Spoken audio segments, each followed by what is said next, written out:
مكبوس محمر، محمر مكبوس، طبخة أهل الشمال يشيخون عليها خاصة القدامى. عقب ما نشفشف وندوب السكر أو عندك دبس ننزل العيش نسوي نص طبخة ونقلي السمك نخليه ياخذ لون القلاي فقط، ما ينطبخ طبخة لأنه بينزل في الجدر عقب مرة ثانية، نفس طريقة المشخول أو البرياني. عقب ما نقليه عقب نكمل طريقتنا. نص طبخة المحمر سويناه الآن، والسمك قليناه. عندنا الآن بنسوي حمسة المكبوس، بس بنضيف عليها الأصبار مع الحمسة. عندنا البصل وعندنا الفلفل والثوم والزنجبيل.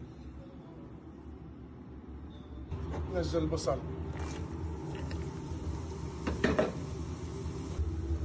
بننزل البهار، كمون والجلجلان، كمون ولا الجلجلان، وبننزل بعد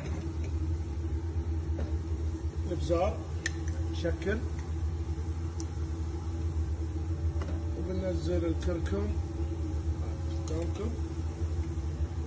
والملح بنخفه لان السمك فيه ملح، بنخف قطعه بس شيء بسيط. هذه الكميه شيء بسيط لان حاطين ملح في السمك. شفنا الابزار بهذه الطريقه. يا سلام على الريحه. بننزل طماطم مضروب، بننزل الاصفار هالكميه، حطينا الضغط، وبننزل لومي اسود حبتين. ننزل السمك اللي قليناه بهذه الحبسه خليه يتشابك. وننزل السمك وننزل هذه المرقه بالفلفل الحمسه عليها، ننزلها كميه كبيره عشان تشابه مثل المشكول بالضبط. ننزله كامل بهذه الطريقه الحمسه كلها، وننزل العيش الباقي فوقها.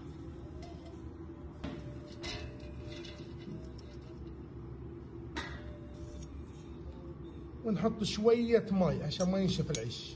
بعد نزلنا الماء، نشبنا مكبوس محمر مثل ما انتم شايفين. هاي قاعة الجدر، وهذه تخيل الطعم وياي مالح وحلو. شوف العيش المحمر هني، شوف طريقة المكبوس جاية مالت الحمسة. هاي الهامور على كيفكم، يعني طعم ولا اروع هذا. ونحط دهن بعد الان، ننزل دهنتنا. يا سلام يا سلام، مشي الدهن طعم على كيفكم. شوف شلون لونين. هاي قاعة الجدر بعد في قطعة صغيرة الهامور بعد بنزلها. يا سلام.